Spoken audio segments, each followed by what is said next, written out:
Folks, you're with Tacitus today, your pushback channel, and thank you for joining this audio live stream. In this essay, I'd like to talk about a few articles that have been doing the rounds on the business websites and online stuff where there's been a real push to how can I say, represent the globalist race hustling, gender hustling, climate change hustling view. There's been a noticeable uptick in this. And one of the more recent stories that I've seen, which has gone across a number of business websites at around the same time, so it's clearly coordinated, and they tend to quote, they do quote the radical leftist journals and magazines, but they don't quote or mention the non-leftist or the non-radical. And the more radical those journals are, the more they tend to tick the globalist boxes. And just reminding everybody that the globalists use the leftist foot soldiers as the advance guard, as the cat's paw to stick out front.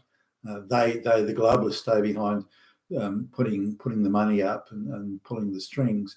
Leftist rags like The Guardian wouldn't last 5 seconds if they weren't being subsidised by globalist organisations. The same fact goes for most of the mainstream media. They wouldn't exist without globalist funding. So they as long as they're putting out the propaganda, the globalist propaganda, they're allowed to lose vast sums of money, a bit like Disney, as long as they're pushing the globalist narrative.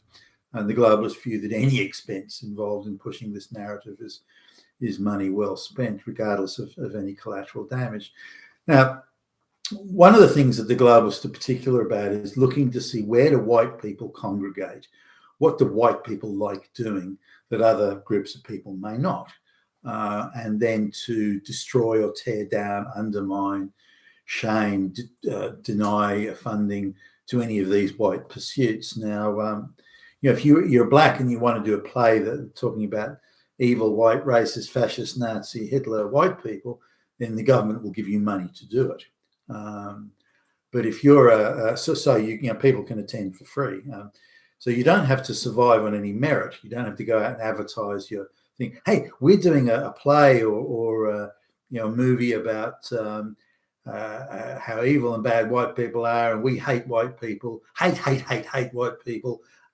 And we want you to come and spend $20 to no one will come. The black people won't come. Why would they spend money on that? And the white people aren't going to go. You might get a few, angry white lesbians turn up, but other than that, you're not getting anyone to come. So that it can't survive on its merits. It's not a quality product. It's not entertaining. It's not even accurate or truthful. No one's going to fucking come and watch it. So the government, at the behest of the globalists, has to give them money. Then they have to hustle people into going because it's for free, and so why not? The media, of course, will cover it in gushing, glowing terms.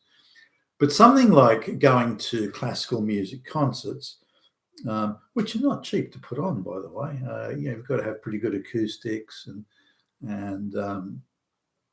you need all sorts of other facilities, parking, and this, that, and the next thing.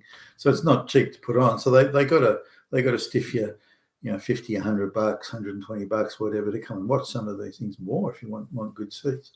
So, and white people are prepared to pay it. Now, last time I went to see I think it was Beethoven at the Opera House here in Sydney. I remember there was maybe a few rather wealthy-looking Asians there, and everyone else was white. And it was the wealthier white people were, had the better seats. Lots of folks dripping in jewellery there, and they. I don't recall seeing any brown people, let alone black people, but so it's pretty much an all-white gig except for a handful of Asians, and these Asians, from certainly what I could see, didn't look like they were short of a buck. So that was it. Now the the musicians on stage, the orchestra, they were mostly white. At the time, they were having a big gender binge, so there was quite a few women there, and that's fine if they can play. Who cares? But I don't recall any brown or black people. If there were, I don't remember them.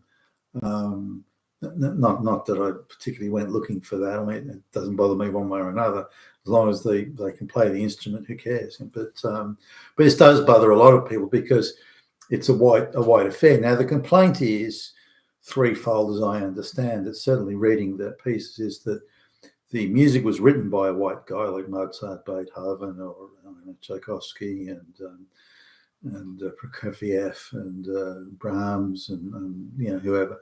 So the music was written by white guys. They weren't all straight though. Tchaikovsky was gay, for example, but written by white guys. The orchestra and the conductor were nearly all white people, and the audience was nearly all white. So it's very much a white affair. So if it's majority white, then it's fascist. And if it's fascist, it's Nazi. And if it's Nazi, it's fucking white supremacist. It's white supremacist, it's fucking Hitler.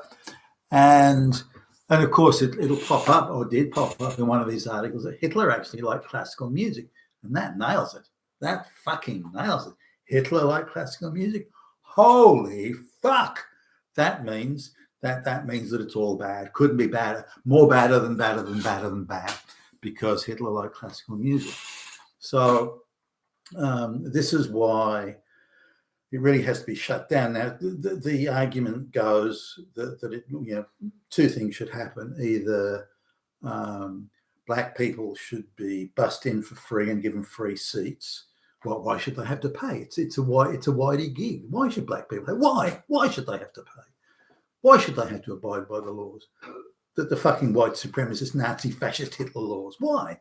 So they should be bussed in for free, and they should be given free food at the shop in intermission or break, and given free seats in the thing, because that would create equity or equal outcomes and equity. So that's either that and wait for this and. The black and the white conductors of the orchestra, they have to alternate, but blacks have to be given 2 every 3 gigs to make up for past discriminations. And half the musicians should have to be black. Now, if the black people can't play the actual orchestra instruments because they're white instruments, white supremacy instruments, then they should be able to get up there with, I don't know, guitar or maybe some rap piece of wood or something like that, and the music should be rewritten to suit black instruments. And if you don't do that, you're a fucking Nazi. So these are just some of the measures that could be employed to create equity. But if that's not going to happen, then should classical music be allowed at all? Because this is a place where whites in the majority get together and enjoy themselves and appreciate the music and that sort of thing. We can't have that.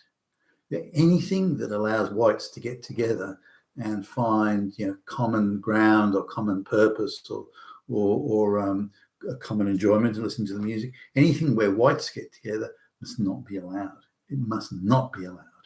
And wherever whites go, we have to force those fucking fascist Nazis to accept minority status in say listening to classical music. Now, there are a few things. You can't undo. You can't say, well, you undo Beethoven and say, well, Beethoven didn't write the music, or you could always say, given they're rewriting history in all other areas, maybe they could still really Beethoven was a black lesbian. Perhaps maybe they could go down that path. That's clearly an option. Mozart was really trans. There's some. So you could go down that path. That's clearly an option. Mozart was really trans. There's some. So you could latitude to play with that. You could change all the orchestra's instruments so there's no actual instrument. Violins, all that shit. Get rid of that fucking bullshit, and put in again, black instruments, bongos or something. I don't know. But why must there be violins and French horns and clarinets and everything. Why must that be? Because if you let that in there, it's fucking white supremacy, fucking Nazi fucking white supremacy. That's what it is. So we should get rid of that. Maybe that's also an option. Maybe wide audience should be denied. They're just not allowed to go and listen. Maybe do that. Maybe kill white people if they try and go. That'll fucking show them. Damn Nazis they are.